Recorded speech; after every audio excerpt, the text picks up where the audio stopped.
एक लड़की जो एक कॉलेज की स्टूडेंट है 7 दिनों तक अपने घर से गायब रहती है। पिता, माँ, घर वाले सुबह से लेकर रात तक उसे ढूंढते हैं, सड़कों की खाक छान रहे होते हैं, एक जगह से दूसरी जगह जा रहे होते हैं। लड़की के घर ना लौटने के 24 घंटे के अंदर अंदर पुलिस स्टेशन का दरवाज़ा खटखटाते हैं। पुलिस के छोटे बड़े तमाम अफसरों से मिलते हैं, रिपोर्ट लिखाते हैं। पुलिस कहती है घबराइए मत, हम आपकी बेटी को ढूंढ कर लाएंगे। ढूंढना तो दूर की बात है, शायद पुलिस ईमानदारी से कोशिश तक नहीं करती। 7 दिन तक वो गुमशुदा लड़की, जिसे ड्रग्स के नशे में जगह जगह कर पूरे बनारस या आप कहें वाराणसी में घुमा घुमा कर उसकी आबरू लूटी जाती रही, और 7 दिनों तक वाराणसी पुलिस सोती रही। पूरी कहानी सुनाऊं उससे पहले एक तस्वीर आपको दिखाता हूं, और इस तस्वीर के जरिए एक बड़ा सिंपल सा मैसेज आपको समझ में आ जाएगा। अभी लास्ट सैटरडे यानी कि 12 अप्रैल को अपने प्राइम मिनिस्टर नरेंद्र मोदी जी बनारस के दौरे पर थे, वाराणसी गए थे। ये उनकी कॉन्स्टिट्यूंसी भी है क्योंकि वहीं से वो MP हैं, और अक्सर जब वक्त मिलता है वो वाराणसी का दौरा करते रहते हैं। इस बार भी ये उनका अपना दौरा था क्योंकि वो वहाँ से मेंबर ऑफ पार्लियामेंट है। लेकिन एयरपोर्ट से जहाँ वो लैंड किया उसके बाद एक तस्वीर आई, वो तस्वीर बड़ी अजीब थी। आमतौर पर प्राइम मिनिस्टर के विजिट के दौरान बाकी लोग, बहुत सारे लोग मिलते हैं, CM भी होते हैं वहाँ के, जैसे योगी जी होंगे और भी लोग। लेकिन एयरपोर्ट पर उतरने के बाद प्राइम मिनिस्टर एक शख्स से सबसे ज़्यादा देर तक बात करते हैं, और वो हैं ये खाकी वर्दी वाले। ये वाराणसी के सबसे बड़े पुलिस अफसर हैं, पुलिस कमिश्नर हैं वाराणसी के, Mohit Agarwal. Prime minister Narendra Modi Saturday को वाराणसी पहुंचने के बाद सीधे वहां के पुलिस कमिश्नर से एक केस के बारे में बात करते हैं। पूछते हैं ये केस क्या है, इसमें क्या हुआ, अब तक क्या हुआ, किन किन लोगों को पकड़ा गया, पुलिस ने क्या किया, और साथ ही ये हिदायत देते हैं कि इस तरह का केस दोबारा ना हो, और इस केस में जो लोग शामिल हैं उन्हें कड़ी से कड़ी सजा दिलाई जाए। देश का प्रधानमंत्री अगर किसी जगह पहुंचकर उस शहर के पुलिस कमिश्नर से एक केस के बारे में इतनी देर तक बात कर रहे हैं, तो आप इसी से अंदाज़ा लगा लीजिए कि ये केस क्या होगा। ये तस्वीर उसी वक्त की है, सैटरडे की। अब अगर प्राइम मिनिस्टर को इस केस के बारे में पूछना पड़ रहा है तो लॉ एंड ऑर्डर अमूमन स्टेट का सब्जेक्ट होता है, ये योगी आदित्यनाथ जी का सब्जेक्ट है। लेकिन चूंकि प्राइम मिनिस्टर वहाँ के लोकल MP हैं तो उस कॉन्स्टिट्यूंसी के नाते उनकी भी जिम्मेदारी है। अब ऐसी क्या बात हो गई, ऐसा कौन सा केस जिसमें प्राइम मिनिस्टर को इतनी दिलचस्पी लेनी पड़ रही और पुलिस कमिश्नर को बाकायदा हिदायत देनी पड़े कि ऐसा दोबारा ना हो। ये वही कहानी है जो शुरू में आपको भी बताया। ये कहानी है ग्रेजुएशन कर रही एक लड़की। ये लड़की जिसका पिता एक ट्रक ड्राइवर है, अपने बच्चों को पढ़ाना चाहता है। बेटी स्पोर्ट्स में बहुत अच्छी, बैडमिंटन की प्लेयर बनना चाहती थी आगे चलकर, बहुत अच्छी एथलीट थी, घर में सब कुछ ठीक था। लेकिन तभी 29 मार्च की बात है, 29 मार्च, ये लड़की अपने माँ बाप से ये कहकर घर से निकलती है कि मुझे कुछ बुक्स खरीदनी है और बुक्स खरीद कर अभी लौट आएंगे। इससे पहले भी ऐसा हुआ था, अक्सर वो जाती घर से लौट आती। लेकिन 29 मार्च को जब वो किताब खरीदने के नाम पर बाहर निकली, उसके बाद वो लौटी ही नहीं। शाम हो गई, जब शाम हो गई तो घर वालों को फिक्र हुई, शाम से रात हुई तो अब डर सताने लगा। अब घर वाले उसे ढूंढने लगे, मोबाइल बंद, जितने दोस्त थे उनके नंबरों को खंगाला गया, पता चला कि वो तो आई नहीं। फिक्र और बढ़ने लगी। अब जवान बेटी और इस तरह गायब, मोबाइल बंद, किसी भी माँ बाप को फिक्र तो सताई। परेशान माँ बाप अब पुलिस स्टेशन पहुँचते हैं। पुलिस स्टेशन में जाने के बाद वो वहाँ पे एक रिपोर्ट लिखाते हैं और कहते हैं कि हमारी बेटी ऐसे ऐसे घर से निकली थी और उसके बाद से वो गायब है, ना मोबाइल उसका मिल रहा है, ना दोस्तों के पास है, कहीं नहीं है। पुलिस वाले रिपोर्ट लिखते हैं और रिपोर्ट लिखने के बाद कहते हैं ठीक है आप जाइए, घबराइए मत, हम आपकी बेटी को ढूंढ लेंगे। परेशान माँ बाप लौट आते हैं। पूरी रात जिसकी जवान बेटी गायब है उसको नींद कहाँ से आएगी। 29 मार्च की पूरी रात ये लोग जाग कर इधर उधर, मोबाइल पर नज़र की पता नहीं कब घंटी बज जाए, बेटी की कोई खबर आ जाए, पर कोई खबर नहीं आती। 30 मार्च की तारीख आ जाती है। 30 मार्च की सुबह से फिर माँ बाप, बाकी रिश्तेदार वाराणसी के सड़कों की खाक छान रहे हैं। कॉलेज, दोस्त, जितनी भी जगह वो जहाँ जा सकती थी उन सब जगहों पर 2-2, 3-3 बार चक्कर काटा, नहीं मिली। थक हार कर परेशान होकर घर लौट आए। घर लौटने से पहले पुलिस स्टेशन में फिर दस्तक दी कि मेरी बिटिया का कुछ पता चला। पुलिस वालों ने कहा कि आप घबराइए मत, दिलासा दिया, उम्मीद दिलाई और लौटा दिया। 30 मार्च के बाद 31 मार्च की तारीख आई। वही परेशानी, वही दिल में दुखदुखी, वही डर, वही खौफ, नतीजा कुछ नहीं। फिर थक हार कर पुलिस स्टेशन गए। पुलिस वालों ने फिर दिलासा दिया, लेकिन नतीजा कुछ नहीं। इसके बाद 1 अप्रैल की तारीख आई, वो भी गुजर गई। 2 अप्रैल की तारीख आई, वो भी गुजर गई। 3 अप्रैल की तारीख आई, वो भी गुजर गई। 29, 30, 31, 1, 2, 3, 6 दिन बीत गए, 6 रातें बीत गई। एक लड़की अपने घर नहीं लौटी, ना उसकी कोई खबर लौटी। लेकिन अब भी हर बार पुलिस वालों का यही जवाब कि आप बेफिक्र रहिए, हम लोग पूरी कोशिश कर रहे हैं। एक आम घर की लड़की, मीडिया, सोशल मीडिया में कोई ऐसी चर्चा भी नहीं, और आजकल पुलिस भी वैसे ही जागती है जब मीडिया, सोशल मीडिया में कुछ हंगामा होता है। उन्हें लगा और भी केस है ज़माने में, क्या इसके चक्कर में पड़ूं। पुलिस का वही रवैया। इसके बाद 7 अप्रैल की तारीख आती है, लड़की की गुमशुदगी का 7वां दिन। अचानक उस गुमशुदा लड़की के मोबाइल पर घंटी बजती है। पहली बार थाने से फ़ोन आया। पिछले 6 दिनों में एक भी फ़ोन नहीं किया घर वालों को किसी पुलिस वाले ने। 7वें दिन 4 अप्रैल को पुलिस फ़ोन करती है पिता को और कहती है आप फ़ौरन थाने आइए, आपकी बेटी का पता चल गया। बदहवास परेशान बाप उसी पर भागकर पुलिस स्टेशन पहुंचता है। जब वो पुलिस स्टेशन पहुंचता है तो देखता है कि ये लालपुर थाने का मामला है। उसकी बेटी थाने में एक जगह बैठी है, लेकिन होश में नहीं है। ऐसा लगता है जैसे किसी नशे की जद में है। पुलिस वाले बाप को उसकी बेटी को दिखाते हैं और फिर एक कमरे में बिठा रखा था। उसके बाद कहते हैं कि आपकी बेटी शायद इस वक्त होश में नहीं है, नशे में है, पर आपकी बेटी मिल गई, जिंदा मिल गई, सही सलामत मिल गई, आप खुश हो जाओ और अपनी बेटी को घर ले जाओ। यह कहकर पुलिस ने अपनी जिम्मेदारी से अपना दामन छुड़ा लिया। बाप इस बात पर खुश था कि उसकी बेटी मिल गई, लेकिन बेटी की हालत देखकर वो घबराया हुआ। फिर भी अपनी बेटी को लेकर किसी तरह वो घर पहुंचे। घर पहुंचने के बाद थोड़ी देर तक बेटी वैसी ही रही। इसके बाद अचानक, अब चूंकि वो 7 दिन के बाद आई थी, घर वाले परेशान थे। घर में बहुत सारे मेल मेंबर भी थे, पिता, भाई, बाकी लोग। तो अब सब देख रहे हैं, उसकी हालत देख रहे हैं। 4 अप्रैल को आई, होश में नहीं, पर घर वाले सब्र किए हुए हैं कि बेटी ठीक है, सलामत है। 5 अप्रैल गुजर गया, बेटी वैसी नींद बेहोशी की हालत में। बीच बीच में वो दर्द से कुछ चीखे, कुछ कराहे। घर वालों को कुछ समझ ही में नहीं आया। 6 अप्रैल की तारीख आ गई। 4 अप्रैल को वो मिली थी, उसका 3रा दिन था। अब 6 अप्रैल को लड़की थोड़ा सा होश में आई। होश में आने के बाद अचानक उसने घर में देखा कुछ मेल पुरुष लोगों को। उन्हें देखते ही चीख पड़ी, एक जैसे दौरा पड़ा उसे। घर वालों को कुछ समझ में नहीं आया क्योंकि सब अपने थे वहाँ पर, कज़न थे, भाई थे, लेकिन वो उनको देखते ही डरती और चीखने लगती। लेकिन जब महिलाएं आती तो वो नॉर्मल हो जाती। उन्हें उसका बिहेवियर बड़ी अजीब लगा कि इससे पहले तो कभी ऐसा हुआ नहीं। अब घर वालों ने उससे पूछा कि बेटा हुआ क्या है। फिर उस लड़की ने रोकर एक कहानी सुनाई, दरिंदगी और हैवानियत की एक अजीब कहानी। उसने बताया कि पिछले 7 दिनों में उसे नहीं मालूम कि उसके साथ क्या क्या हुआ, लेकिन जब जब वो होश में थोड़ा बहुत भी आई, उसे लगा कि कोई उसे लूट रहा है, उसकी आबरू लूट रहा है, उसकी इज्जत लूट रहा है। और जब भी वो होश में आती उसे कुछ दिया जाता और फिर वो नींद बेहोशी या बेहोशी की हालत में चली जाती। उस बेहोशी के आलम में क्या हुआ ये मैं कैसे बताऊं, लेकिन होश में रहते हुए जब तक होश ने मेरा साथ दिया, मुझे इतना पता है कि मैं लुट रही थी। अब जब घर वालों ने सुना, उनके पैरों तले जमीन खिसक गई। उसके साथ गैंगरेप हुआ था और पूरे 6 दिनों तक, 7वें दिन वो मिली थी। पुलिस वाले जैसे ही अपनी बेटी की ये सारी बात सुनते हैं, पिता एक एप्लीकेशन लिखता है, कंप्लेंट लेकर उसी पुलिस स्टेशन लालपुर में पहुंचता है। कहता साहब बेटी तो आपने दे दी, लेकिन उसकी कहानी आपको नहीं पता। अब वो कंप्लेंट देता है कि मेरी बेटी के साथ गैंगरेप हुआ है। अब तक जितना उसे पता था, जितने उसे नाम मालूम थे, उसके हिसाब से गिनती 23 पर जाकर रुक रही थी। 23 लड़कों ने उसके साथ जबरदस्ती की थी।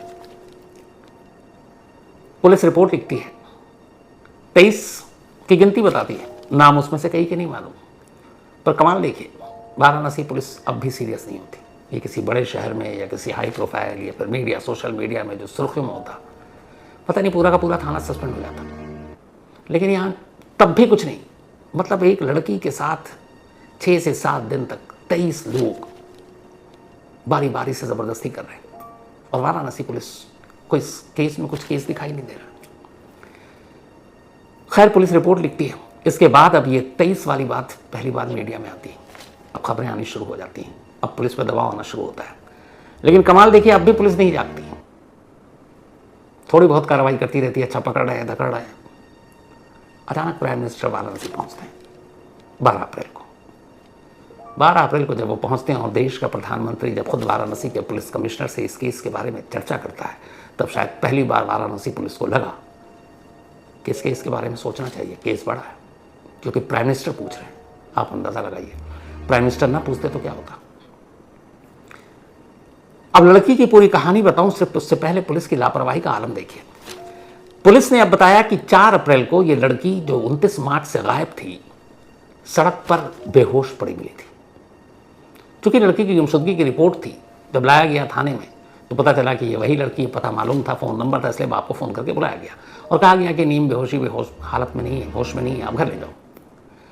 पुलिस ने उस दिन उस लड़की का मेडिकल तक नहीं कराया। ये बड़ी बेसिक चीज़ है कि एक लड़की 7 दिनों से गायब है और किसी घर, किसी होटल या किसी ऐसी जगह नहीं पाई जा रही है, एक सड़क पर पाई जा रही है, और उसको अस्पताल ले जाने, अगर वो इतनी ज़्यादा होश में नहीं थी, या फिर कि 7 दिन में कुछ भी हो सकता है, इतनी ज़रा सा भी दिमाग लगाने की ज़रूरत है, तो उसका मेडिकल तक हो सकता था, नहीं कराया।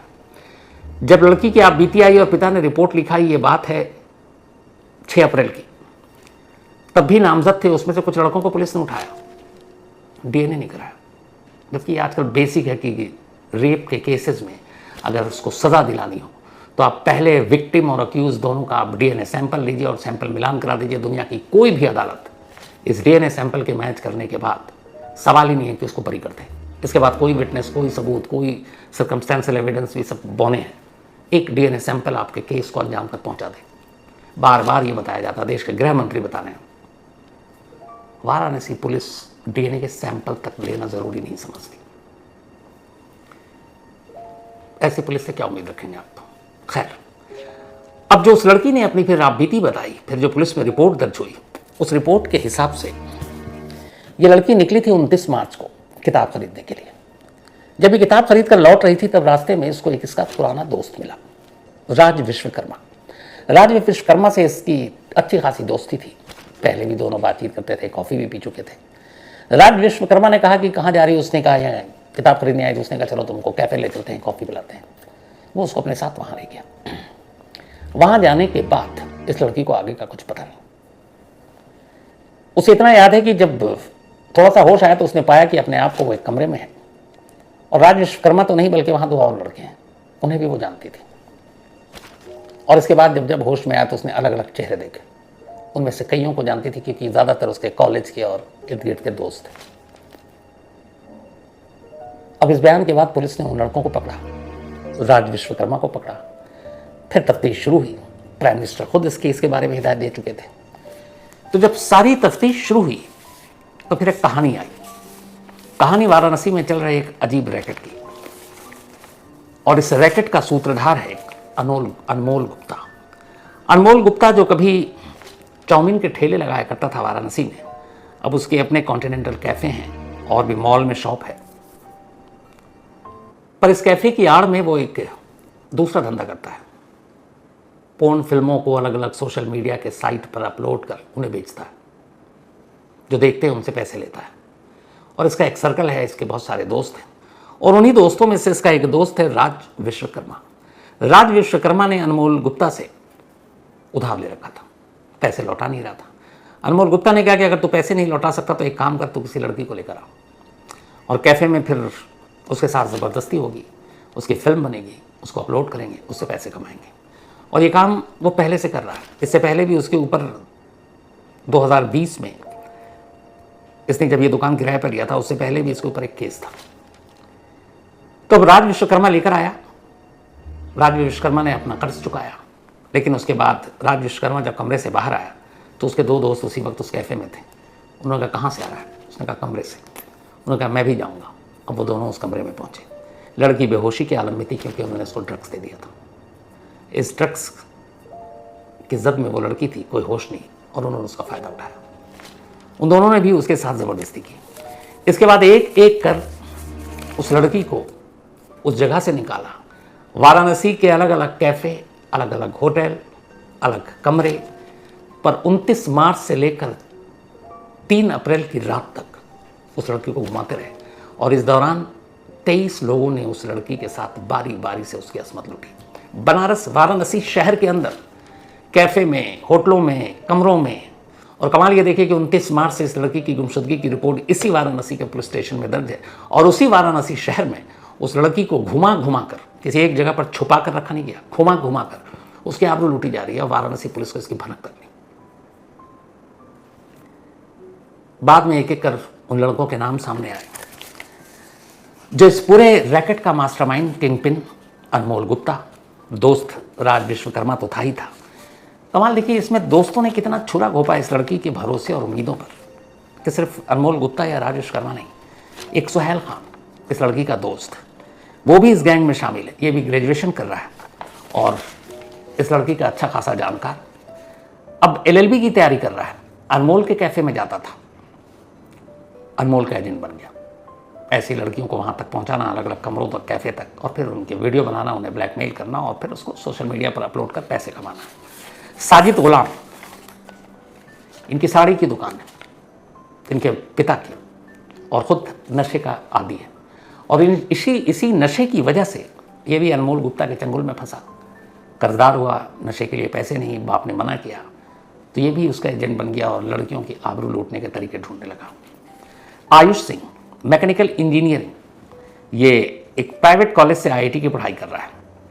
ये भी उस कैफ़े में जाता था। ये कैफ़े ऐसा था जिसमें खाने पीने की भी चीज़ें थी और कंप्यूटर और बाकी सारी चीज़ें, जो साइबर कैफ़े होता है, तो वहाँ पर भी ये अपना नेटवर्क बढ़ाता और इसी कैफ़े में लड़कियों के साथ ज़बरदस्ती करता। तनवीर उर्फ समीर, ये एक कार मैकेनिक है, कार की रिपेयरिंग करता है, लेकिन असली कमाई इसका अनमोल गुप्ता के इसी रैकेट से है। लड़कियों को लाना, उनकी फिल्में बनाना, उनके साथ ज़बरदस्ती करना और फिर पैसे कमाना। इमरान, ये 12 तक पढ़ा हुआ है और जो बाकी के एजेंट कैफ़े तक या कमरों तक या होटल तक जिन लड़कियों को ले आते तो उनकी तस्वीरें उतारना और वीडियो शूट करने का काम ये करता था और ये अलग से भी उन्हें ब्लैकमेल करता था। दानिश अली, इसकी उम्र सिर्फ 20 साल है अभी। दानिश अली चैट करता और चैट के ज़रिए नई नई लड़कियों को गुमराह करता और उन्हें इस कैफ़े तक लाता और फिर ये भी उनके वीडियो बनाता और तस्वीरें बनाता। इसके मोबाइल से 18 से ज़्यादा लड़कियों की तस्वीरें और वीडियो मिले। शब्बीर आलम, ये वाराणसी में एक कपड़े की दुकान पर काम करता है। पहली बार अपने एक दोस्त के साथ कैफ़े में आया था, नशे की लत लग गई और इसी नशे की लत ने इसे दलाली के धंधे में उतार दिया। 11 लड़के अभी अरेस्ट हो चुके हैं, 12 को अरेस्ट करना बाकी है। पुलिस के हिसाब से इस केस में 12 लड़कों को इसलिए अभी बहुत सारों की शिनाख्त भी नहीं हुई क्योंकि जाल इतना था कि एक जगह जाता तो दूसरे को पता नहीं चलता। नशे के आलम में लड़की, कईयों का उसने चेहरा नहीं देखा, लेकिन इनकी गवाही से पता चलता है कि इन 6 दिनों में 23 लड़कों ने उसकी आबरू लूटी थी। अब जब प्राइम मिनिस्टर पहुंचे हैं तो पुलिस को पहली बार ख्याल आया कि एक मजबूत केस बनाना है तो इन लड़कों को इनकी मेडिकल भी कराई जाए, इनका DNA सैंपल भी दिया जाए, वरना इनको उठाकर जेल भेज दिया गया था बिना मेडिकल, बिना DNA सैंपल के। और अब मामला चूँकि हाई प्रोफाइल हो गया है, मीडिया में सुर्खियाँ बन रही हैं और कहते हैं कि ये एक बहुत बड़ा रैकेट है। अलग अलग रिपोर्ट्स के हिसाब से अनमोल गुप्ता है उसके पूरे गैंग के पास से 4000 से ज़्यादा मोबाइल में जो तस्वीरें और वीडियो मिले इन लड़कियों के, आप अंदाज़ा लगाइए। और इनमें से एक बड़ी तादाद वाराणसी में पढ़ने वाली शायद स्टूडेंट है। उनकी ज़िंदगी पर क्या असर पड़ेगा। और वाराणसी पुलिस इतने बड़े रैकेट, इतने बड़े केस में जिसमें एक लड़की 6 महीने तक, 6 दिन तक गायब है, बेसिक अपनी तफ्तीश नहीं करती, बेसिक पुलिसिंग नहीं कर पाती, बेसिक इन्वेस्टिगेशन नहीं कर पाती, फिर क्या होगा। दुआ यही कि ऐसे तमाम लोग, और इसमें सारे हैं, स्टूडेंट हैं, कारोबारी हैं, बिजनेसमैन हैं, बेरोजगार हैं, ड्रग एडिक्ट है, हर तरह के लोग हैं, लेकिन एक मकसद के लिए सब एक साथ हैं, पैसे कमाना, ड्रग्स लेना। और उसके लिए न मालूम कितनों की इज्जत के साथ ये लोग खेल चुके हैं। ऐसी कहानियाँ बड़ी अफसोसनाक होती हैं और गुस्सा इसलिए आता है कि कहते हैं कि एक मर्डर हो जाए ना, किसी का कत्ल, तो आदमी एक बार मरता है। जिसकी आबरू लूटी जाती है ना, वो जब तक जिंदा है वो हर दिन मरती है। और इस लड़की के साथ एक और इशू ये भी था कि ये बीमार थी, इसे पीलिया था, हेपेटाइटिस बी है, और अब इसीलिए बाकी सारे जो 23 नाम हैं, 11 तो पकड़े गए, 12 पता नहीं, उनका भी टेस्ट होगा मेडिकल, क्योंकि हेपेटाइटिस बी फैलता है आप अगर उसके पेशेंट के संपर्क में आते हैं। तो एक चीज़ तो और भी है इस केस में, मुकदमे में बड़ा आसान है ये कि जिन जिन को ये फैला उससे लगा सारे एक्यूज्ड हैं। तो सोचिए एक बीमार लड़की हेपेटाइटिस बी की शिकार जिसको जॉन्डिस पी लिया हुआ है, उसने वो 6 रातें कैसे काटी होंगी आप ही अंदाजा लगाइए। और कमाल वाराणसी पुलिस, मतलब पुलिस के ऊपर बहुत सारी उंगलियां उठाई जाती हैं, कई लोग शिकायत करते हैं कि ऐसा भी नहीं है, लेकिन ऐसे केस में फिर क्या सफाई दी जाए। अगर देश के प्राइम मिनिस्टर को उस शहर के कमिश्नर को बताना पड़े, पूछना पड़े, तो फिर क्या। वरना यही प्राइम मिनिस्टर कहते हैं कि वेल डन, आपने बड़ा अच्छा काम किया, आपने बहुत वक्त में केस सुलझाया, आपने उस लड़की के दोषियों को सज़ा दिलाई, पकड़ लिया वक्त से पहले, ये बोला जाता। लेकिन अगर ये बोल रहे हैं देश के प्राइम मिनिस्टर कि इसमें आपने क्या किया, एक्शन लीजिए, सज़ा दिलाइए, जो बाकी कहाँ है उनको पकड़िए, तो फिर वाराणसी पुलिस के टॉप से नीचे तक सारे पुलिस वालों के लिए एक सवालिया निशान। तो दुआ यही कि इसमें जितने भी बाकी दोषी हैं वो जल्द से जल्द पकड़े जाएं और ऐसे लोगों को सच में कड़ी से कड़ी सजा मिलनी चाहिए। इनके लिए तो कोई रहने की गुंजाइश ही नहीं होनी चाहिए। तो ये थी आज की वो अफसोसनाक कहानी।